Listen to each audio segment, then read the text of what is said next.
Assalamualaikum warahmatullahi wabarakatuh.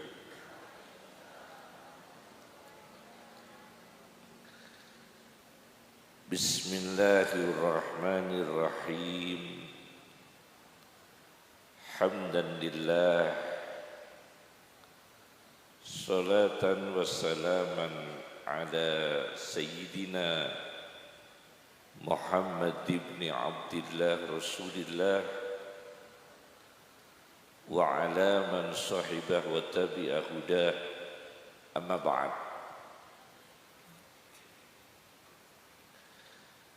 Yang kami hormati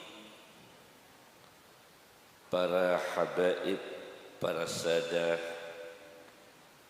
Al-Habib Ghazi Ibn Shihab, Al-Habib Hasan Al-Jufri, Al-Habib Yahya Al-Jufri,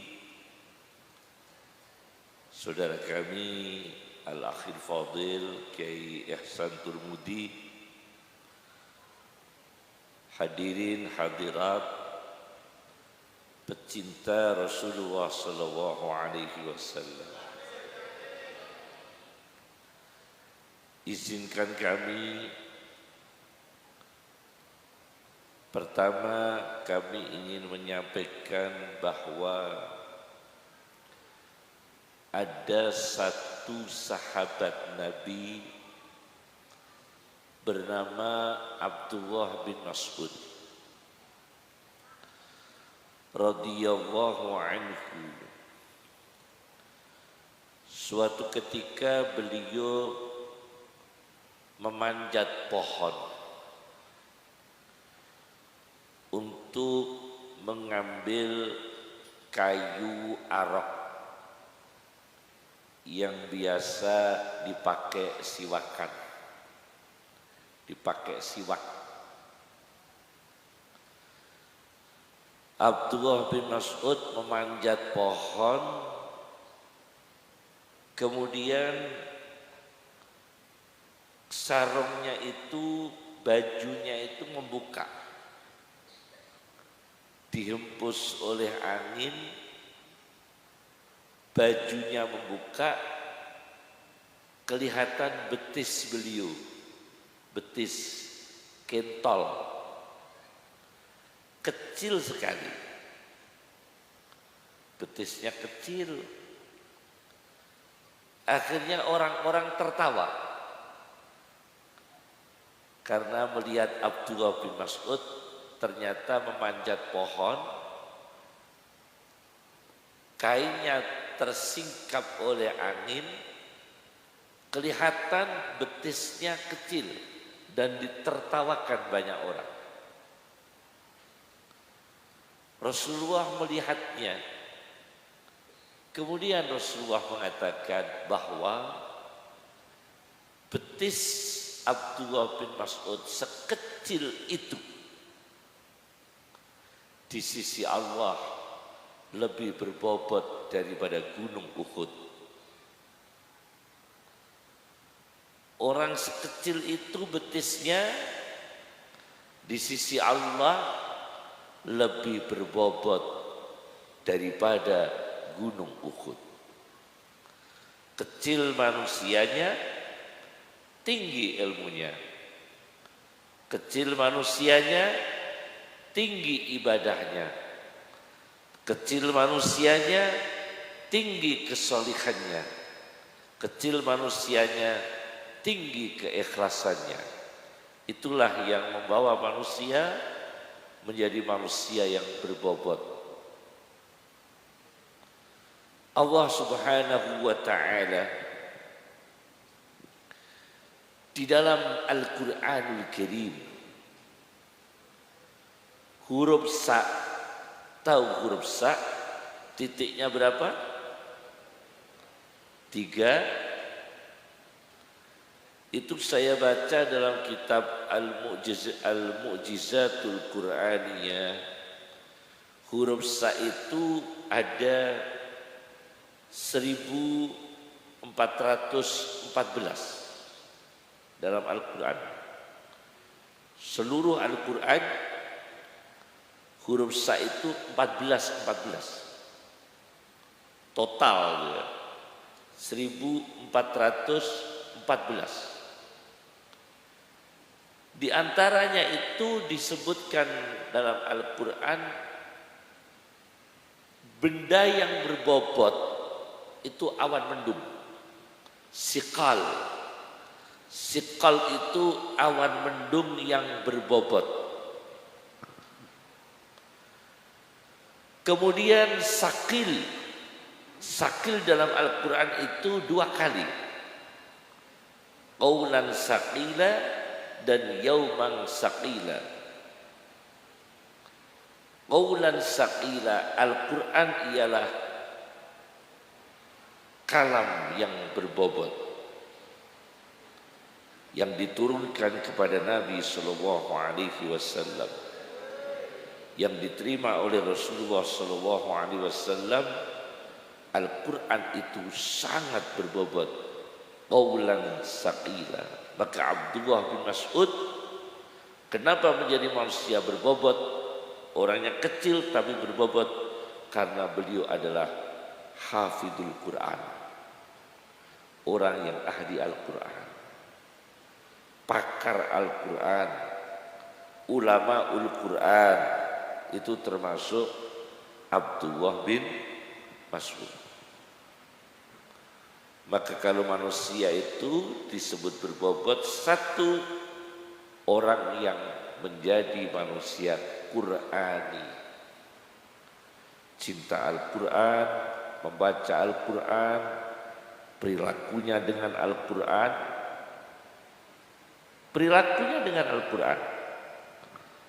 Ibu-ibu kalau makan dengan minum dulu mana?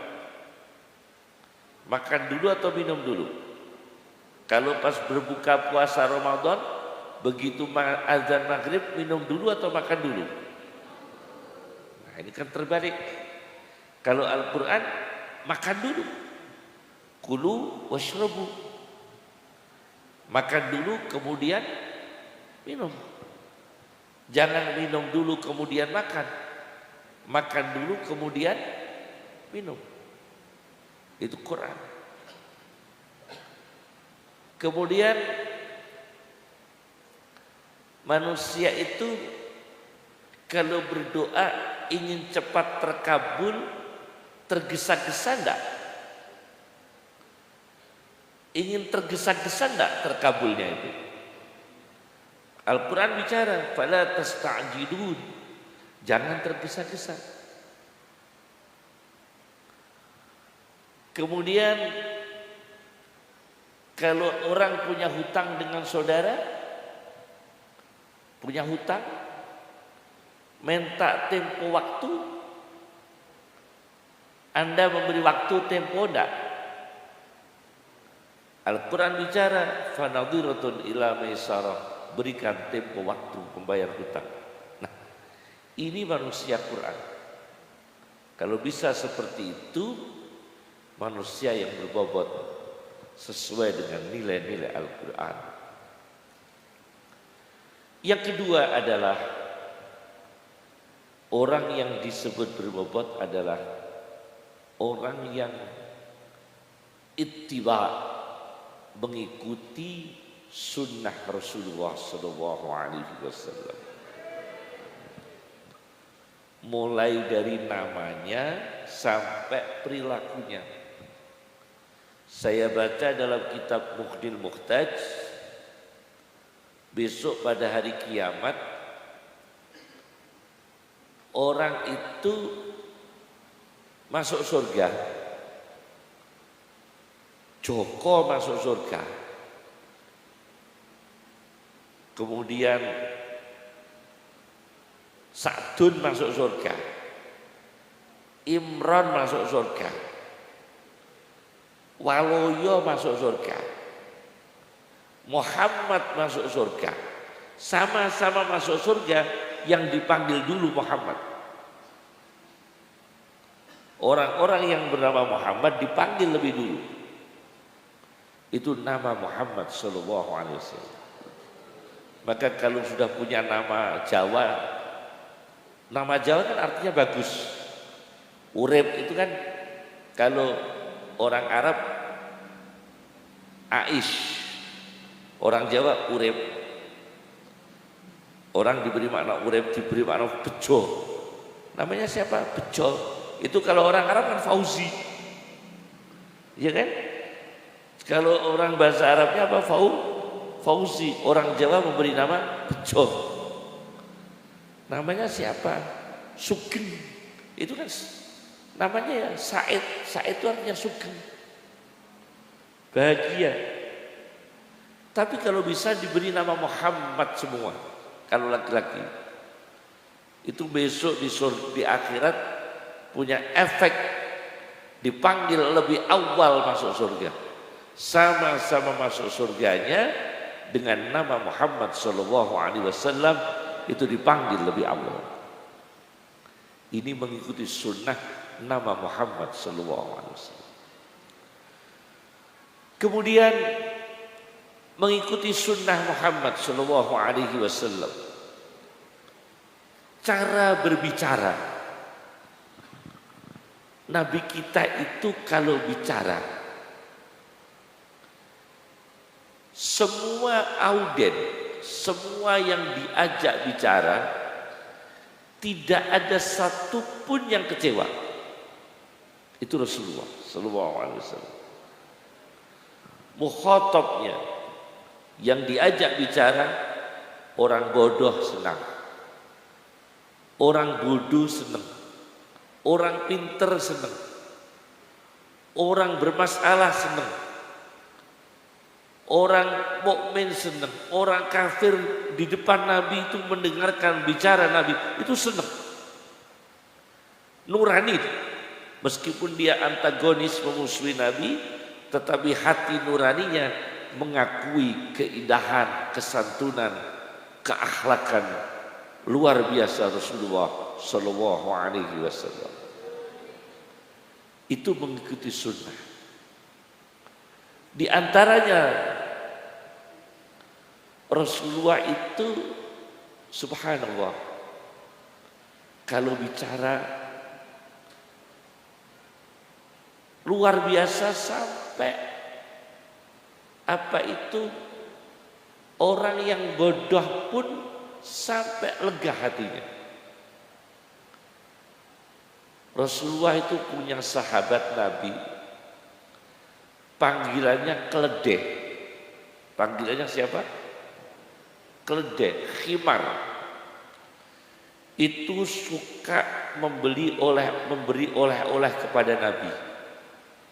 Nabi sering dibawakan oleh-oleh, tapi ini dihutangkan ke orang.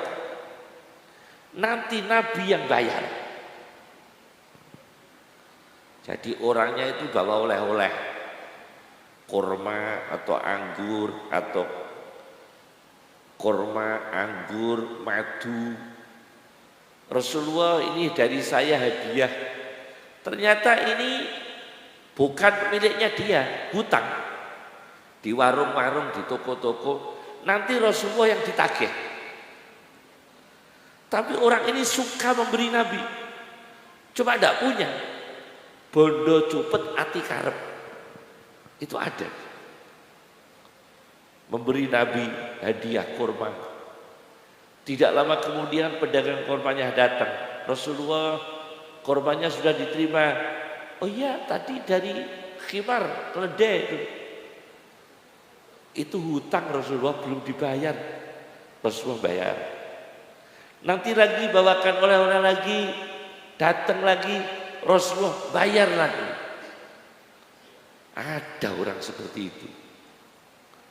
Subhanallah, ini orang sangat dicintai Nabi. Suatu ketika orang ini belum insaf, masih minuman keras. Dia minuman keras. Tapi akhirnya tobat. Begitu minuman keras, dieksekusi, dihukum, dicambuk. Cambuk minuman keras 40 kali. Kalau Umar bin Khattab menambah 40 jadi 80 kali. Kalau Rasulullah SAW hanya 40 kali cambuk. Ketika orang ini minuman keras dicambuk, sahabat mencaci maki kepada orang ini. Apa kata Rasulullah? Jangan dicaci maki. Orang ini dengan segala kekurangan, dengan segala kelemahan, orang ini mencintai Rasulullah Sallallahu Alaihi Wasallam. Karena apa mencintai Rasulullah? Sering bawa oleh-oleh tapi Rasulullah yang bayar. Itu pernah. Jadi Rasulullah disukai orang. Subhanallah. Akhlaknya. Yang ketiga, untuk menjadi manusia yang berbobot di sisi Allah. Berbobot. Yang ketiga adalah memilih jalan hidup hayatan thayyibah. Kehidupan yang baik. Apa kehidupan yang baik? Semua tafsir menafsirkan ayat ini, hayatan thayyibah, kehidupan yang baik, bisa menafsirkan yang macam-macam. Tapi satu tafsir yang sulit ditinggalkan adalah diberi arti qanaah. Hidup menerima apa adanya. Itu hidup yang baik. Ini akan menjadi manusia yang berbobot di sisi Allah Subhanahu wa taala, yaitu hidup sabar syukur dengan nikmat yang ada di depan kita. Hidup apa adanya. Nanti kalau hidupnya apa adanya, terasa apa-apa ada. Karena biasa hidup apa adanya, maka dunia ini terasa apa-apa ada. Seperti orang rokok, itu bahaya penyakit paru-paru. Tapi lebih bahaya lagi penyakit rupa-rupa. Bukan paru-paru, Pak. Paling bahaya itu rupa-rupa. Rupa-rupa. Ini. Ada beradab, ada biadab. Ada ahlul lubbi, ada ahli lobi. Kalau ahlul lubbi orang yang cerdas. Kalau ahli lobi lain. Ada ahlul lobi, ada ahlul lubbi. Maka yang ketiga ini tanamkan hayatan thayyibah, kehidupan yang baik dengan qanaah, hidup qanaah. Az-Zamakhsyari dalam tafsir Al-Kasyafnya, itu tafsir Mu'tazilah, bukan akidah kita Ahlussunnah wal Jamaah, menukil dari tafsirannya, ingat saya, dari Hasan Al-Basri, memaknai hayatan thayyibah itu qanaah, hidup menerima apa adanya. Subhanallah. Saya berikan contoh hidup apa adanya.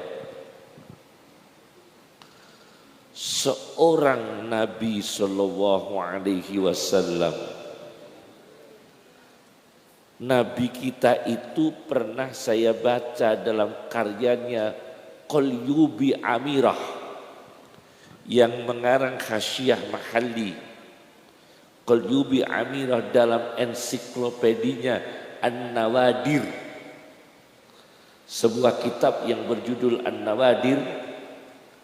Di situ dijelaskan Nabi kita itu pernah kerja, Pak. Karena tidak punya uang, cucunya belum makan, Hasan dan Husain radhiyallahu anhuma. Menantunya belum makan, Sayyidina Ali radhiyallahu anhu karrama wajah. Kemudian Fatimah radhiyallahu anha belum makan. Nabi kita bekerja, kerja di rumahnya orang Badui. Kerja apa? Menimba air. Coba bayangkan, Rasulullah pernah kerja menimba air di sebuah desa. Satu timba diupahi kurma. Satu timba upahi kurma berapa butir, satu timba berapa butir. Jadi ngitungnya upah itu per satu timba. Dikerek gitu, Rasulullah ngangsu. Yang punya sumur tidak tahu kalau itu Rasulullah. Dikira ini modern rangkep. Dikira ini orang mana itu. Tidak tahu kalau itu Rasulullah Sallallahu Alaihi Wasallam. Rasulullah kerja mengambil air dari sumur. Nah begitu ngambil satu kerekan, satu ambilan dapat kurma. 2 kerekan dapat kurma lagi. Sampai berapa kerekan timba itu, timbanya putus Pak. Jatuh ke dalam sumur. Yang punya rumah marah karena Nabi Rasulullah menjatuhkan, melepaskan timba itu jatuh dalam sumur. Orangnya marah, Nabi kita ditampar sama yang punya sumur itu. Ditampar sama yang punya sumur. Akhirnya Rasulullah pulang membawa kurma karena sudah diopahi kan. Dapat berapa timba kan diopahi. Cuma timbanya jatuh dalam sumur, putus talinya. Rasulullah ditampar sama yang punya sumur. Begitu Rasulullah pulang bawa kurma untuk memberi makan kepada Sayyidina Hasan Husain sekeluarga radhiyallahu anhum.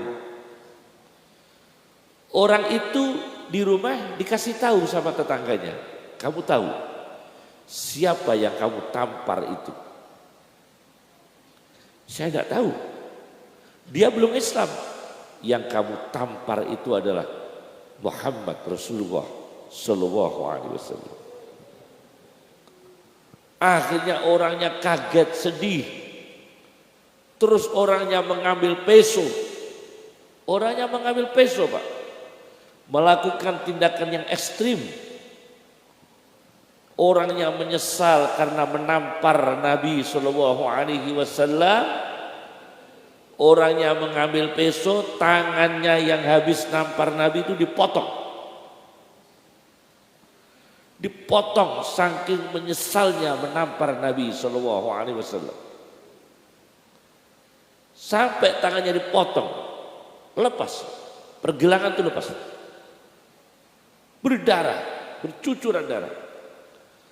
Akhirnya tangan yang dipotong itu dibawa, kan yang nampar kan satu tangan, dipotong kan masih satu. Tangan yang putus itu dibawa oleh orang itu. Dibawa ke Rasulullah untuk minta maaf. Bercucuran darah di jalan. Menghadap Rasulullah Sallallahu Alaihi Wasallam. Wahai Rasulullah, saya tidak tahu kalau engkau Muhammad Sallallahu Alaihi Wasallam. Akhirnya orang ini masuk Islam. Menyesal kenapa menampar Rasulullah Sallallahu Alaihi Wasallam. Masuk Islam tapi tangannya sudah putus. Bercucuran darah, tidak dibawa ke Solo untuk dioperasi ortopedi, tidak dibawa ke rumah sakit dokter ortoped, tapi oleh Nabi Sallallahu Alaihi Wasallam tangan itu diambil, kemudian dipasangkan lagi dengan Bismillahirrahmanirrahim. Tangan itu dipasang oleh Nabi kembali sempurna dan orangnya menjadi seorang muslim. Inilah kehidupan Rasulullah SAW. Jadi Nabi kita itu pernah hidup sampai kerja apa? Mengangsu air. Ini namanya hayatan thayyibah, kehidupan yang baik, menerima apa adanya. Sudah berapa itu? 3 ya. Yang keempat, menjadi manusia berbobot, yaitu seperti Abdullah bin Mas'ud. Yang keempat adalah manusia yang punya iffah, menjaga dirinya, menjaga keluarganya, menjaga akhlaknya, menjaga agamanya, menjaga rizkinya, menjaga pergaulannya. Ini orang yang punya sifat iffah terjaga, itulah manusia yang berbobot di sisi Allah Subhanahu wa taala. Saya pernah baca satu kitab berjudul Auladuna Kaifa Yahfadunal Quran. Ada sebuah kitab yang berjudul Auladuna Kaifa Yahfadunal Quran. Anak-anak kita bagaimana bisa menghafal Al-Quran. Di situ diceritakan di negara Nigeria. Di negara Nigeria pernah ada seorang pastor Nasrani. Tahu bahasa Arabnya pastor? Qassun. Dzalika bi anna minhum qissisina wa ruhbana. Qissisin itu pastor. Ada seorang pastor di negara Nigeria. Pastor ini melemparkan Al-Quran. Melemparkan Al-Quran, mengambil bensin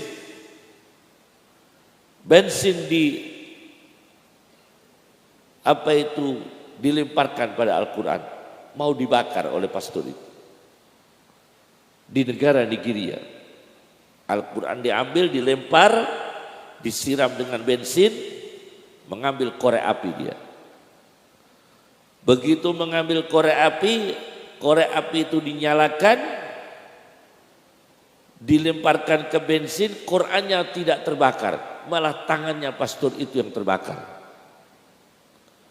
Tangan pastor itu yang terbakar.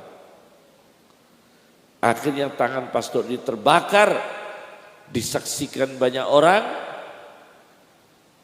Akhirnya pastor ini sadar, dia kualat membakar kitab suci Al-Quran, ingin membakar kitab suci Al-Quran, tapi belum sampai Al-Quran itu terbakar.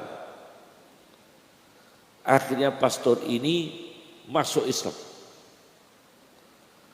Begitu masuk Islam, subhanallah, terjaga akhlaknya, menjadi orang yang sangat taat dengan ajaran Islam. Akhirnya diikuti oleh 200 misionaris di Nigeria. Diikuti oleh 200 misionaris di Nigeria. Karena apa? Ini orang iffah, terjaga. Terjaga, diingatkan oleh Allah Subhanahu wa taala. Kita tidak boleh mengganggu agama lain, tidak boleh kita.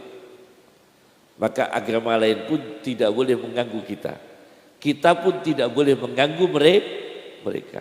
Menteror mereka tidak boleh, radikal juga tidak boleh, teroris juga tidak boleh, merusak kegiatan pemeluk agama lain juga tidak boleh, menghalang-halangi mereka juga tidak boleh, seperti mereka juga tidak boleh menghalangi kita.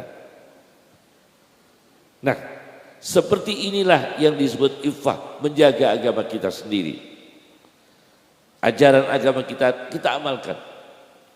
Itu namanya iffah. Kemudian yang kelima, tadi sudah berapa? 4 ya. Yang kelima, supaya menjadi manusia berbobot di sisi Allah Subhanahu wa taala, yaitu orang yang setiap nafas, setiap dia itu bernafas, dia ingat bahwa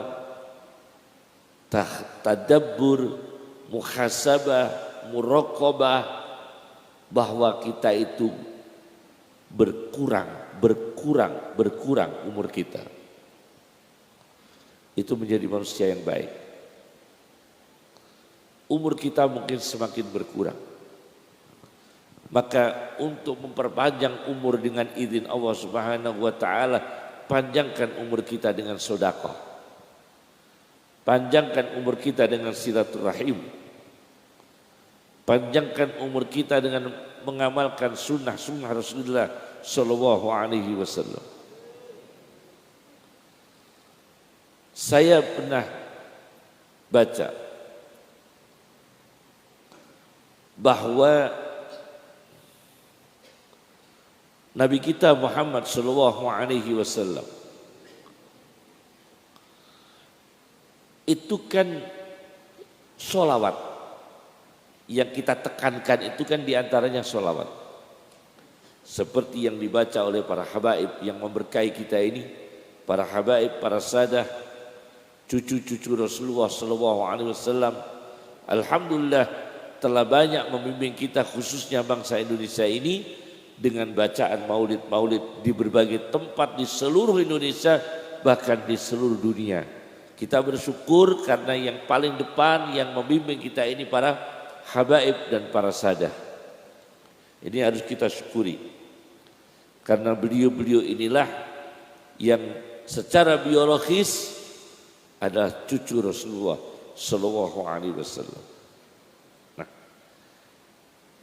ini saya baca sholawat di Spanyol itu, di Spanyol saya baca dalam kitab Al-Futuhatul Makkiyah karya Muhyiddin Ibnu Arabi. Di Spanyol itu ada orang seneng Nabi, orangnya itu dikasih nama Allahumma sholli ala Muhammad. Di Spanyol, saking senengnya Nabi Shallallahu Alaihi Wasallam, orangnya itu bernama Allahumma sholli ala Muhammad. Itu nama orang, nama orang Allahumma sholli ala Muhammad. Tadi pagi saya baru kasih nama orang Qad aflaha man tazakka. Ada orang punya anak laki-laki minta nama saya udah kasih nama Qad aflaha man tazakka. Panjang ya. Kalau diberi nama Idza zulzilatil ardul kasihan nanti ya. Kita kasih nama Qad aflaha man tazakka. Ada di Spanyol orang suka Nabi sallallahu alaihi wasallam sampai namanya itu Allahumma sholli ala Muhammad. Bahkan Profesor Dr. Ali Jum'ah dalam karyanya Al-Kalimut Thayyib, kumpulan fatwa-fatwa Syekh Ali Jum'ah di Mesir, bahwa di dunia ini manusia yang diberi Muhammad situna milyun, 60 juta. 60 juta Pak. Loh kok ada yang punya data 60 juta itu? Profesor Dr. Ali Jum'ah dalam karya Al-Kalimut Thayyib, kumpulan fatwa Syekh Ali Jum'ah, saya baca bahwa di dunia ini ada sebuah data nama-nama manusia di dunia yang bernama Muhammad itu telah terdata tidak kurang 60 juta. Subhanallah. Luar biasa ya nama Muhammad sallallahu alaihi wasallam. Sampai 60 juta. Nah, saya hitung kalau penduduk di dunia ini 8.500 juta, idealnya 5.000. Saya pernah berdiskusi dengan Jenderal Gatot, pernah diskusi dengan saya di salah satu forum dengan saya, dia cerita ke saya. Jenderal Gatot Nurmantyo, dia cerita bahwa manusia di dunia ini Kiai, bumi ini standarnya 5.000 juta. Tapi sekarang sudah dihuni 8.000 juta. Standarnya 5.000 juta, kata dia. Tapi saya tetap berujuk pada teori Al-Quran bahwa bumi ini akan tetap cukup dihuni manusia. Karena Al-Quran pada satu ayat ada teori alam takun ardullahi wasi'atan fatuhajiru fiha. Bukankah buminya Allah itu luas dan Anda bisa hijrah, yang Jawa ke luar Jawa, ada yang Jawa ke Malaysia, yang Malaysia ke Indonesia, berputar manusia di muka bumi ini ditempatkan oleh Allah Subhanahu wa taala. Alam takun ardullahi wasi'atan fatuhajiru fiha. Ternyata di dunia ini kalau jumlah penduduk 8.000 juta, yang muslim itu mungkin sekitar 1,5 miliar, yaitu 1.500 juta. Kemudian yang sholat mungkin separuh. Dari 1.500 juta itu mungkin yang sholat 1.000 juta. 1 miliar orang muslim. Itu per hari mereka orang muslim ini menyebut nama Muhammad sallallahu alaihi wasallam. Sholat 5 waktu, dia menyebut berapa kali nama Muhammad itu? Kali 1.000 juta umat Islam di dunia yang sholat. Berarti tiap hari orang itu menyebut Muhammad sallallahu alaihi wasallam. Luar biasa kan? Nah, apa pengaruhnya? Apa efektifnya? Luar biasa, Pak. Penelitian tentang Muhammad. Kami ini meneliti lama tentang Muhammad sallallahu alaihi wasallam. Kami beriman, seorang muslim beriman, kami dulu meneliti tentang organ-organ Nabi dalam Al-Quran. Belum saya susun. A'dha'un Nabi fil Quran. Itu pernah saya teliti. Organ-organ Nabi dalam Al-Quran. Ternyata saya teliti organ-organ Nabi dalam Al-Quran itu. Tidak semua saya sampaikan di sini karena itu penelitian yang sangat rumit tentang organ-organ Nabi dalam Al-Quran. Ternyata semua organ-organ Nabi dalam Al-Quran setelah saya teliti satu persatu itu tentang etika dan kejiwaan semua. Etika yang tingkat tinggi, kejiwaan yang tingkat tinggi, spiritual yang tingkat tinggi. Semua itu. Coba alam ketika Nabi itu tentang dibersihkan hatinya, alam nashrah laka sadrak, dada, itu kan organ Nabi. Tentang apa? Dada. Ketika Nabi dimudahkan menyampaikan Al-Quran, dimudahkan bertabligh Al-Quran, dimudahkan berdakwah dengan Al-Quran, Nabi disebut organnya fa innama yassarnahu bilisanika. Maka sesungguhnya aku mudahkan Quran dengan lidahmu. Lidah Nabi tempat mengalirnya Al-Quran. Fa innama yassarnahu bilisanika litubashshira bihil muttaqin, untuk memberikan berita gembira kepada mereka yang takwa. Ini kan organ Nabi sallallahu alaihi wasallam. Cuma belum saya paparkan, memang masih dalam penelitian saya. Saya waktu itu meneliti tentang a'dha'un Nabi fil Quran. Jadi Rasulullah itu secara organ saja luar biasa. Saya baca dalam satu tafsir, dalam satu kitab sirah. Kadang kitab sirah itu banyak sekali. Ada sirah Ibn Hisham. Yang paling terkenal ada sirah Ibn Hisham. Ada Tabaqat Ibn Sa'ad. Nah, Nabi kita itu saking dijaga oleh Allah Subhanahu wa taala, ada satu riwayat Nabi kita itu tidak punya bayang-bayang. Khusus tubuh Nabi kita tidak ada bayang-bayangnya. Semua manusia punya bayang-bayang, khusus Nabi kita enggak ada bayang-bayang. Jadi tidak pernah diinjak, bayang-bayang Nabi tidak pernah diinjak oleh manusia.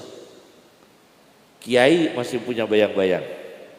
Kalau berjalan dengan santri, bayang-bayang kiai diinjak oleh santri, masih bisa. Tapi kalau Nabi kita sallallahu alaihi wasallam, satu riwayat Nabi kita itu tidak punya bayang-bayang. Secara biologis itu spesifik biologis Nabi itu berbeda dengan manusia biasa. Anda bisa baca dalam sebuah analisis ilmiah yang disampaikan oleh Profesor Dr. Said Muhammad Ibn Alawi Al-Maliki dalam kitabnya Mafahim Yajibu an Tussahah, beliau mengatakan darah Nabi itu bisa diminum untuk obat, urin Nabi bisa diminum untuk obat, air kencing Nabi itu diminum oleh sahabat untuk obat. Maka ulama mengatakan khusus air kencing Nabi itu tidak najis. Saya baca lagi di dalam kitab Mawahib Al-Laduniyah dengan syarahnya Khasiyah Zarqani Mawahib, bahwa Nabi kita itu kalau buang hajat berak di satu tempat di tanah lapang, Nabi kita kalau berak di lapangan misalnya, kan tidak ada WC. Nabi kita mau berak di lapangan, di jalan tidak ada WC, itu tanah langsung membuka. Tanah langsung membuka, Nabi kita kemudian buang hajat, langsung otomatis penutup dan baunya harum. Luar biasa. Itu kita tidak bisa itu Pak. Tidak bisa kita ini. Ya. Itu otomatis. Jadi Rasulullah itu kalau buang hajat di satu tempat di sohro tanah yang padang pasir atau di tanah lapang yang lain yang tidak ada WC permanen di sana, begitu Rasulullah menginginkan buang hajat, qada'ul hajah, tanah itu membuka. Begitu tanah membuka, Rasulullah itu kemudian buang hajat, tanah menutup. Begitu menutup, berhamburan semerbak aroma yang harum. Sallallahu alaihi wasallam. Nah, berarti beda. Secara biologis pun beda dengan organ manusia biasa. Tetap beda. Tetap berbeda itu. Belum spesifik yang lain. Sallallahu alaihi wasallam. Oleh karena itu kita membaca sholawat kepada Nabi sebanyak-banyaknya. Membaca sholawat kepada Nabi Sallallahu Alaihi Wasallam sebanyak-banyaknya. Subhanallah, itu luar biasa.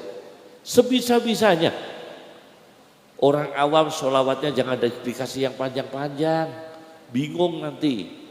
Orang awam baca Arabnya belum lancar, kasih sholawat yang ringan-ringan, ya, yang ringan-ringan, yang hafalannya gampang, atau bahasa Jawa.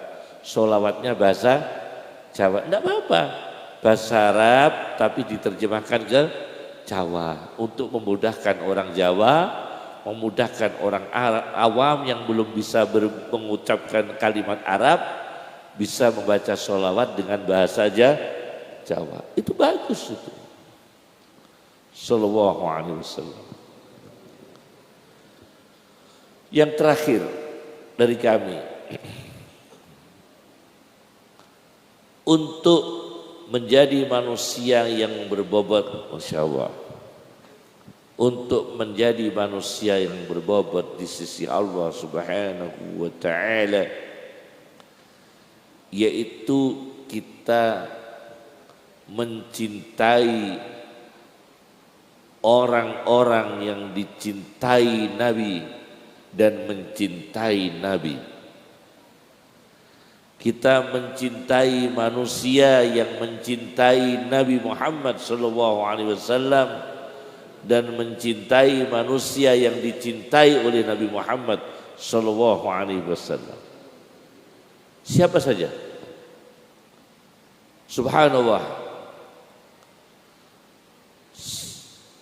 Orang yang berbeda madhab dengan kita, tapi iman, muslim, mukmin, kita saling menghormati, karena bagaimanapun mereka juga mencintai Rasulullah Sallallahu Alaihi Wasallam. Cuma kadang beda madhab, beda fikihnya.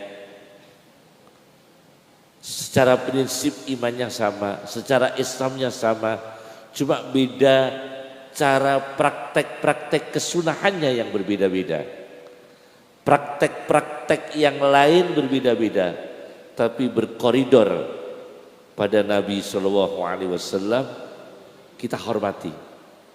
kadang berbeda dengan kita. Tapi bagaimanapun mereka itu juga membela Rasulullah. Bagaimanapun mereka itu mencintai Rasulullah Sallallahu Alaihi Wasallam. Kami ini cinta Maulid. Subhanallah. Cinta Maulid. Kami ini cinta sholawat. Tapi mungkin sebagian dari mereka ada yang belum bergabung dengan Maulid. Kita tidak usah saling bermusuhan. Mereka juga menghargai kita yang Maulid. Yang kita Maulid jangan disalahkan. Karena kita ini untuk menghormat Nabi Rasulullah SAW. Dan kita pun tidak usah memandang antagonis, memandang permusuhan, melakukan permusuhan, tidak usah. Mereka pun jangan memusuhi kita, jangan membid'ahkan kita, jangan mengkafirkan kita karena kita Maulid. Tapi kita pun juga kalau mereka belum mau, kita tidak usah menghujat-hujat mereka. Saya cinta Maulid Sallallahu Alaihi Wasallam. Dari kecil saya suka Maulid dan sering memberikan pembelaan terhadap amaliyah kita Maulid dengan cara istidlal dan istinbat. Tapi saya ingat persis cara mereka Rasulullah SAW menghormati para sahabat yang ijtihadnya kadang berbeda-beda. Bahkan ulama kadang berbeda-beda. Pada sesama ahli sunnah wal jamaah kadang berbeda-beda dalam hal-hal yang sifatnya yang tidak primer, hal-hal yang sekunder, masalah-masalah Islam yang sifatnya tidak primer tapi sekunder mungkin terjadi perbedaan. Tetap ukhuwah Islamiyah, ukhuwah imaniyah. Ya, tetap ukhuwah apa? Islamiyah, ukhuwah imaniyah. Terakhir dari kami itu karena Nabi kita sedih kalau umatnya itu bermusuhan. Nabi kita itu sedih sekali kalau melihat umatnya bermusuhan. Nabi kita tidak khawatir apa-apa, yang dikhawatirkan Nabi kita itu adalah kita bermusuhan. Maka kita saling menghormati. Kita yang Maulid seperti ini, saya himbau, saya minta saudara-saudara yang belum mau Maulid, jangan salahkan kita melaksanakan Maulid, jangan bid'ahkan kita, jangan kafirkan kita. Kita ini menghormati Rasulullah SAW. Saudara yang belum mau Maulid, kita pun tidak bereaksi. Kita bicarakan secara ilmiah. Kita bicarakan secara ilmiah, sadar secara natural, tidak antagonis, tidak berantem fisik, tapi secara ilmiah dan sadar dengan natural, dengan hidayahnya Allah Subhanahu wa Ta'ala. Itu yang kita harapkan. Itu cara Bahazim Asy'ari rahimahullahu ta'ala. Seperti ini loh, Rebu Wekasan. Ini ulama ahli sunnah berbeda-beda. Loh, Rebu Wekasan itu bukan hanya orang yang di luar NU yang berbeda-beda. Di dalam NU pun ulama itu berbeda-beda. Ada yang berkenan amalan Rebu Wekasan, ada para kiai sebagian tidak berkenan Rebu Wekasan, kan begitu.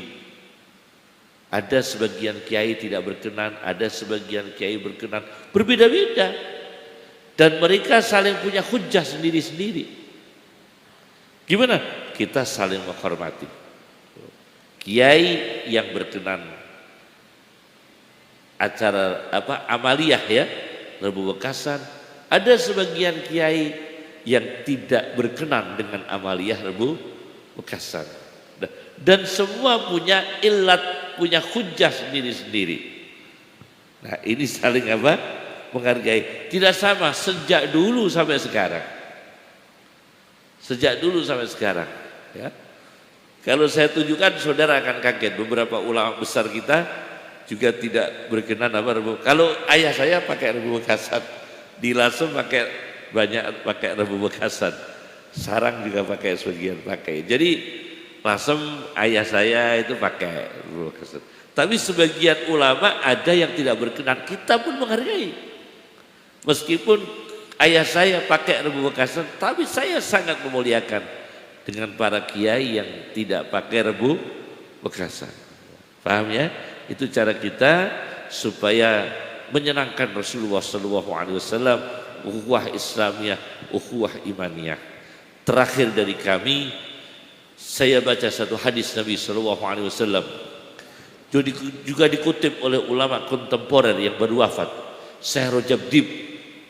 Syekh Rajab Dib itu orang Syria, punya tafsir Ar-Raghib. Punya tafsir Ar-Raghib.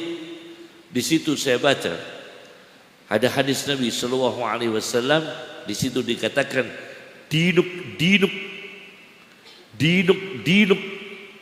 innama huwa lahmuka wa damuk. Dinak boleh, dinuk agamamu innama huwa lahmuka wa damuk. Sesungguhnya agamamu adalah dagingmu, sesungguhnya agamamu adalah darahmu. Innama huwa lahmuka wa damuk. Jaga agamamu, itu dagingmu, itu darahmu. Sabda Rasulullah sallallahu alaihi wasallam. Allahumma akhdina bil ilmi wa zayyinna bil hilmi wa akrimna bit taqwa wa jammilna bil afiyah. Allahumma kun lana wa la takun alaina biyadikal khair biyadikal khair biyadikal khair innaka ala kulli syai'in qadir. Akhrijna min adh-dhulumati lin-nur. Allahumma ya Allah yassir lana umurana min umuri dini wa dunya wal akhirah waqdi hawaijana min hawaijid dini wa dunya wal akhirah wa yassir maqasidana min maqasidid dini wa maqasidil akhirah birahmatika ya arhamar rahimin. Subhanaka Allahumma bihamdika asyhadu an la ilaha illa anta nastaghfiruka wa natubu ilaik wa akhiru da'wana alhamdulillahi rabbil alamin. Sallallahu ala Muhammad sallallahu alaihi wasallam. Assalamualaikum warahmatullahi wabarakatuh.